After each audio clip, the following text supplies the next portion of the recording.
পথশ্রী প্রকল্পের কাজের গুণগত মান নিয়ে এখন কার্যত আদায় কাঁচকলায় সম্পর্ক তৈরি হয়েছে মালদার রতুয়া ১ নম্বর ব্লকের বিডিও এবং পঞ্চায়েত সমিতির সভাপতির সহ কর্মাধ্যক্ষদের মধ্যে। আর এই পরিস্থিতির মধ্যেই পথশ্রী প্রকল্পের হতশ্রী চেহারার ছবি উঠে আসছে ব্লকের বিভিন্ন এলাকায়। জানা গেছে মাস কয়েক আগে রতুয়া ১ নম্বর ব্লক প্রশাসনের পক্ষ থেকে পথশ্রী প্রকল্পের একাধিক রাস্তার কাজ করা হয়, কিন্তু মাস কয়েক যেতে না যেতে এই সমস্ত রাস্তা বেহাল রূপ ধারণ করেছে। সিমেন্টের আস্তরণ উঠে পাথর বেরিয়ে পড়েছে, তৈরি হয়েছে খানাখন্দ। ফলে চলাচলের ক্ষেত্রে চরম সমস্যায় পড়ছেন এলাকার সাধারণ মানুষ। এমনই বেহাল রাস্তা নিয়ে এখন কার্যত ক্ষোভে ফুঁসছেন রতুয়ার পূর্বপাড়া এলাকার বাসিন্দারা। তাদের অভিযোগ ২৫ লক্ষ টাকা বরাদ্দে মাস তিনেক আগেই ৮০০ মিটার রাস্তা তৈরি করা হয়েছিল, কিন্তু এর মধ্যেই রাস্তা বেহাল রূপ ধারণ করেছে।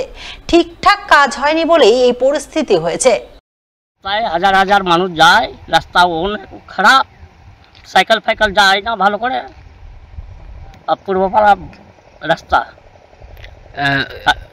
উঠে গেছে, পাথর উঠে গেছে। ভয় লাগছে যেতে? ভয় লাগছে না, রাস্তা ভালো হওয়া চাই। রাস্তা খুব খারাপ হয়ে গেছে, রাস্তায় মানে পাথর উল্টে গেছে, তারপরে যাওয়া আসা খুবই অসুবিধা হয়ে যাচ্ছে। যেতে ভয় লাগবে না, সাইকেল স্লিপ হয়ে যাচ্ছে। কতদিন হলো তৈরি হওয়া? 7 মাস। এখন রাস্তাটা ভালো হওয়া চাই। একই অভিযোগ করেছেন তৃণমূল পরিচালিত রতুয়া ১ নম্বর পঞ্চায়েত সমিতির সভাপতি সহ অন্যান্য কর্মাধ্যক্ষরা। তাদের মধ্যে পূর্ত কর্মাধ্যক্ষ শেখ মিনুর অভিযোগ, পথশ্রী প্রকল্পে কোথাও সঠিক কাজ হয়নি, অত্যন্ত নিম্নমানের কাজ হয়েছে।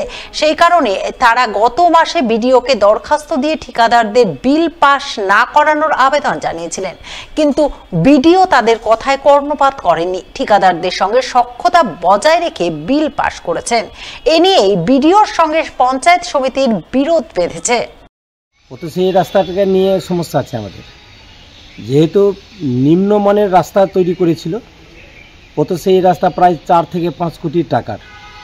আমরা যখন জানতে পাই যে ওখান থেকে জনগণ যে এরিয়াতে হচ্ছে, কাহালা হরগোবিন্দপুরে হয়েছে, রতুয়াতে হয়েছে, বাহারালে হয়েছে, চাঁদমণি 1-এ হয়েছে, এইসব জায়গা থেকে যখন জনগণ আমাদেরকে কথা বলেন যে 3 দিনের রাস্তা কীরকম আবার উঠে চলে যায়, তাহলে এখানে ঠিকঠাক সিমেন্টের ব্যবস্থা করা হয়নি, গিট্টি উঠে গেছে, বালি উঠে গেছে। তার জন্য আমাদের বিশেষ করে আমাদের বিডিও সাহেবকে আমরা বলেছিলাম যে কি এই যে বিল যেটা আপনারা করবেন এটা যাচাই করে করবেন। আমরা চাই না যে কি এখানে নিম্নমানের কাজটা হোক। উনি কোনো যাচাই না করে সেই বিলটা ছেড়েছিলেন, তার জন্য আমাদের একটা ক্ষোভ হয়েছে। তবে পঞ্চায়েত সমিতির পূর্ত কর্মাধ্যক্ষ বিডিওর বিরুদ্ধে অভিযোগ তুললেও যাবতীয় অভিযোগ অস্বীকার করেছেন রতুয়া ১ নম্বর ব্লকের বিডিও রাকেশ টোপ্প।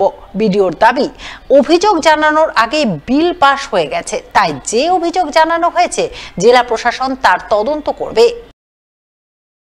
মালদার মোথাবাড়ি বিধানসভা এলাকায় কংগ্রেস দলে ভাঙন। কংগ্রেস দল ছেড়ে বহু কর্মীর তৃণমূলে যোগদান। এমনই যোগদান কর্মসূচি নজরে এলো মোথাবাড়ির রথবাড়ি গ্রাম পঞ্চায়েতের বাবলা নতুন বস্তি বুথ এলাকায়। সেখানেই মোথাবাড়ির তৃণমূল বিধায়ক তথা রাজ্যের মন্ত্রী সাবিনা ইয়াসমিনের হাত ধরে বহু কংগ্রেস কর্মী হাতে শাসক দল তৃণমূলের ঝান্ডা তুলে নেন।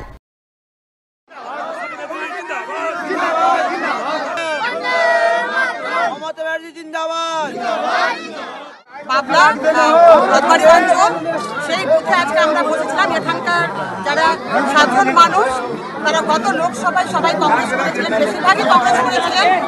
তারা নিজেদের ভুল বুঝতে পেরে আমাকে এখানে ডেকেছিলেন, আমাদের দলকে ডেকেছিলেন। তারা স্বইচ্ছায় আমাদের দলে যোগদান করবে, মমতা ব্যানার্জির উন্নয়নে সামিল হবে। তাই পুরো বুথের লোক আজকে এখানে এসে এই জায়গায় তারা তৃণমূল কংগ্রেসের পতাকা ধরলেন এবং আমাদের তৃণমূল কংগ্রেস পরিবারে তারা সংযুক্ত হলেন। আমরা তাদেরকে ওয়েলকাম করছি এবং আগামী দিনে একসঙ্গে কাজ করার প্রতিশ্রুতি